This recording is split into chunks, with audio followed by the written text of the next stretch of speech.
Bonjour. En hommage à la Cité de la Chaussure à Romans-sur-Isère, où Radio Anthropocène se trouve aujourd'hui, je vais vous lire un extrait de l'ouvrage intitulé « Le magasin du monde, la mondialisation par les objets » du XVIIIe siècle à nos jours. Un ouvrage dirigé par Pierre Singaravelou et Sylvain Venner, publié chez Fayard en 2020. L'extrait que j'ai choisi est écrit par Amélie Nuc. L'Espadrille. 1976. Au cours d'un défilé d'Yves Saint-Laurent, l'Espadrille fait une entrée fracassante dans le monde de la mode et de la chaussure de luxe. Le modèle présenté est le résultat d'une collaboration entre le styliste et un fabricant catalan, Lorenzo Castañer, auquel il avait été demandé d'ajouter un talon aux espadrilles qu'il fabriquait habituellement. Depuis ce coup de génie, cette chaussure légère de toile, à semelle de corde tressée et attachée au pied par un lacet entourant la cheville, n'a plus quitté les podiums, inspirant des créateurs comme John Galliano, Stella McCartney ou Stuart Weitzman. Pourtant, l'accession au statut de marqueur du luxe de cette sandale utilitaire, fabriquée par et pour des pauvres, n'avait rien d'évident. Des chaussures à semelle tressée ont été découvertes sur des sites archéologiques égyptiens, romains et amérindiens. Elles sont aussi traditionnellement présentes dans plusieurs cultures africaines, au Japon et en Corée. La version espagnole de cette chaussure est l'espadrille, alpargata ou esparteña, qui se caractérise par une semelle faite de jute tressée, enroulée et cousue à une empeigne de toile ou de lin. Le mot esparteña vient d'espartillo ou esparto, qui désigne deux plantes à fibres dures cultivées en Espagne, le sparte et l'alfa. Au XIXe siècle, on utilise d'ailleurs en français tout à la fois les termes d'esparteigne, d'alpagate, d'aspagate ou d'espardille, dont dérive ensuite le mot espadrille.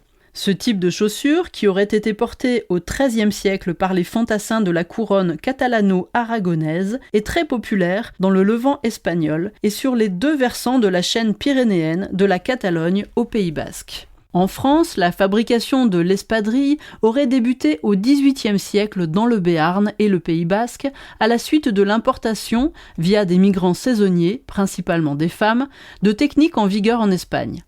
Elle s'intensifie au milieu du XIXe siècle, principalement à Mauléon-Lichard, en Soule, Pyrénées-Atlantiques actuelles, et à Saint-Laurent-de-Cerdan, dans le Haut-Val-Espire, Pyrénées-Orientales. Elle se mécanise progressivement et connaît un âge d'or entre 1880 et 1914, bénéficiant notamment du fait que l'espadrille, légère au pied et peu coûteuse, est couramment portée par les mineurs du nord et de l'est de la France. Un seul grossiste peut en effet commander jusqu'à 300 000 paires à l'une des 6 usines moléonaises qui emploient alors au total quelques 1500 personnes. Les sandaliers tirent également profit des relations nouées avec le Nouveau Monde après l'émigration en Amérique latine de milliers de Basques et de Béarnais. On dit en effet qu'à leur arrivée, ces hommes et ces femmes avaient pour habitude de fonder leur petit journal basque, bâtir un fronton pour le jeu de pelote et implanter le béret et l'espadrille. À la fin des années 1860, les 4/5 de la production sandalière de la Soule s'écoulent ainsi vers la zone du Rio de la Plata, en Uruguay et Argentine.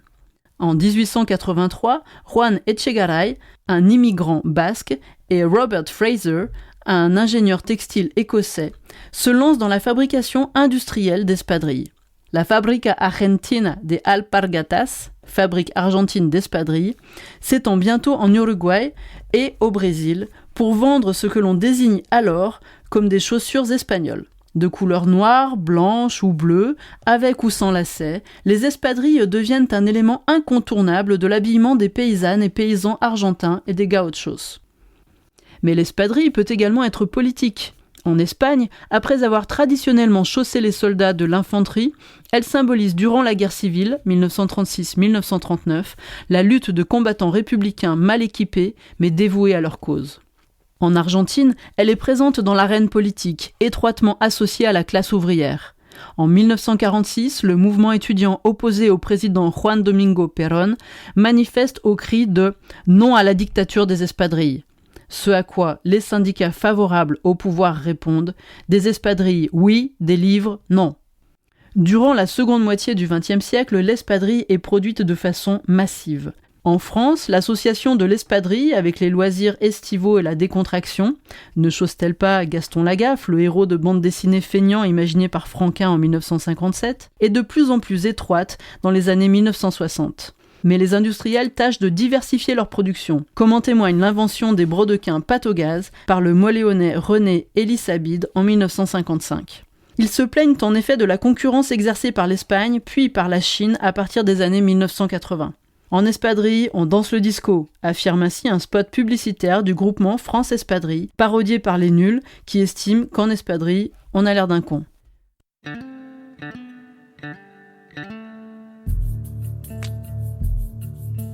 Lectures anthropocènes. Lecture anthropocène.